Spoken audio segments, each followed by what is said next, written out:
Hello everyone, मैं हूं रजनी और उम्मीद करती हूं कि आप सब स्वस्थ होंगे, सुरक्षित होंगे। दोस्तों, हमारा हिमाचल पिछले कई दिनों से बहुत सारी आपदाएं देख रहा है। पहले हमारे फ्लड्स आए और अब हमारे पास लैंडस्लाइड हो रहे हैं, अभी भी खतरा बना हुआ है। लेकिन आज के इस वीडियो में हम लोग बात करने वाले हैं कि इन सब चीज़ों का कारण क्या है। हिमाचल में जो भी डिस्ट्रक्शन हो रही है, इन सब के कारण हम लोग पॉइंट बाय पॉइंट डिस्कस कर रहे होंगे। और अगर आपको कहीं पर भी ऐसा लगता है कि इस पॉइंट को और भी एक्सप्लेन किया जाना चाहिए तो मैं फर्दर वीडियोस में उन्हें एक्सप्लेन करूंगी, आप बस मुझे बता दीजिएगा। तो चलिए शुरू करते हैं।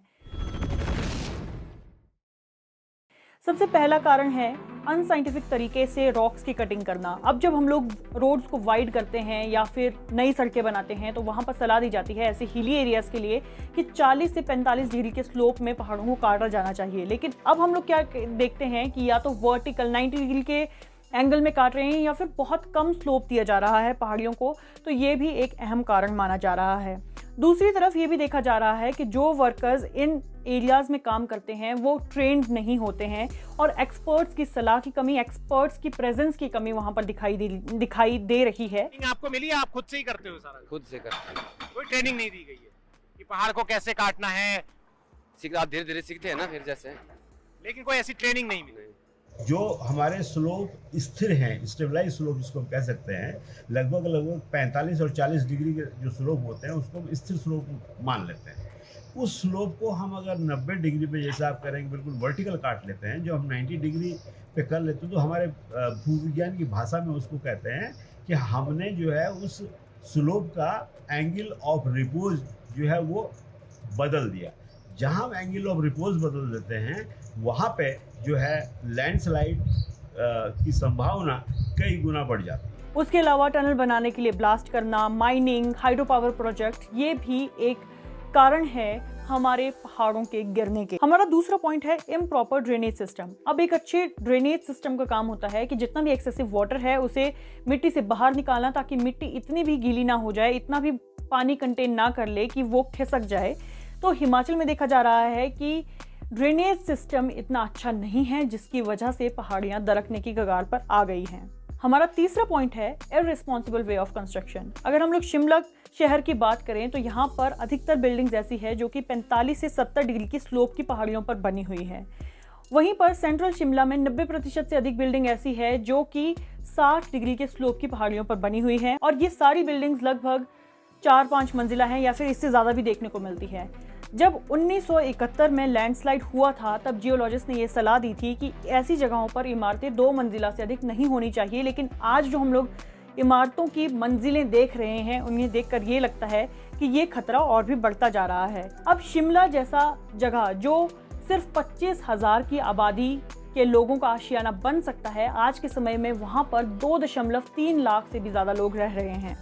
हमारा फोर्थ और बहुत ही ऑब्वियस सा पॉइंट है कि डिफोरेस्टेशन और ओल्ड ट्रीज। अब हमें पता है कि पेड़ों की जड़ें मिट्टी को होल्ड करने का काम करती है और मिट्टी को गिरने से बचाती है। लेकिन जब हम लोग पेड़ों को काटते हैं तो उसकी जड़ें जो बाद में सड़ गल रही होती हैं वो मिट्टी को होल्ड नहीं कर पाती हैं और ये भी मिट्टी के गिरने का कारण बन जाता है। आज के समय में हम लोग विकास के नाम पर बिल्डिंग्स बना रहे हैं, इंफ्रास्ट्रक्चर डेवलप कर रहे हैं, चाहे रोड चौड़े कर रहे हैं, नए रोड बना रहे हैं, हम लोग हर जगह पेड़ों को काटते जा रहे हैं। इसके अलावा अगर हम लोग शिमला की पर्टिकुलरली बात करें तो यहाँ पर जो देवदार के पेड़ हैं, हजारों की तादाद में कुछ ऐसे पेड़ हैं जिनकी आयु बहुत ज़्यादा हो चुकी है। एक देवदार का पेड़ की जो आयु होती है जिसमें वो जी सकता है, अच्छे से काम कर सकता है, वो 120 साल की होती है। लेकिन यहाँ पर बहुत से ऐसे पेड़ हैं जो 120 साल की उम्र को पार कर चुके हैं और वो आज के समय में बहुत बड़ा खतरा बन चुके हैं। और इन पेड़ों की वजह से जो दूसरे नए पेड़ हैं या फिर जो नए पौधे हैं वो भी ज़्यादा पनप नहीं पा रहे हैं। ये भी एक कारण बताया जा रहा है आजकल के इन लैंडस्लाइड्स का। हमारा 5वां पॉइंट है इनसेसेंट रेन। अब हम लोग देख रहे हैं कि लगातार बारिश होती जा रही है और भारी बारिश हो रही है। हमारी एवरेज रेनफॉल में अगर कोई बढ़ोतरी, हालांकि थोड़ी बहुत बढ़ोतरी हुई है लेकिन फिर भी ना हुई हो, तो आजकल हम लोग देख रहे हैं कि थोड़े समय में ही बहुत ज़्यादा भारी बारिश हो जाती है जो कि लैंडस्लाइड का कारण बन रही है। हम लोग कहते हैं बादल फट रहे हैं। बादल फटने का बेसिकली मतलब होता है कि एक पर्टिकुलर स्मॉल एरिया में जब 10 सेंटीमीटर या उससे ज़्यादा की बारिश 1 घंटे के अंदर ही हो जाए। पूरे भारत की बात की जाए तो 116 centimetre on an average annual rainfall है भारत में, तो इसका मतलब है कि 10-11 सेंटीमीटर से अधिक की बारिश अगर हम लोग 1 घंटे के अंदर देखते हैं तो हम कहते हैं कि बादल फट रहे हैं। लेकिन हमारे पहाड़ी इलाके जहाँ पर थोड़ी बहुत बारिश या फिर अगर 10 सेंटीमीटर की भी ना हो तो भी अगर वो जान माल को नुकसान पहुंचा देती है तो हम उसे बादल फटने की सिचुएशन कह देते हैं। तो ये जो बारिश है आजकल की, ये भी एक कारण माना जा रहा है लैंडस्लाइड्स का और इन आपदाओं का। हमारा छठा और बहुत ही इंपॉर्टेंट पॉइंट है इररिस्पॉन्सिबल टूरिज्म। अब हमारा हिमाचल कह लें या फिर हमारे जो उत्तराखंड है, जम्मू कश्मीर है, वहाँ पर हम लोग टूरिस्ट को अट्रैक्ट करने के लिए बहुत सारी चीज़ें कर रहे हैं, डेवलपमेंट कर रहे हैं, इंफ्रास्ट्रक्चर बिल्ड कर रहे हैं, होम स्टेज बना रहे हैं और अनछुई जगहों पर भी आजकल पहुंचने की कोशिश कर रहे हैं, लेकिन बहुत ही इररिस्पॉन्सिबल तरीके से। मुझे नहीं लगता है कि मुझे ये पॉइंट बहुत ज़्यादा डीप डिस्कशन करने की ज़रूरत है इस पॉइंट के लिए, लेकिन फिर भी अगर आप चाहते हैं तो मैं इस पॉइंट के लिए भी एक अलग से वीडियो बना सकती हूँ।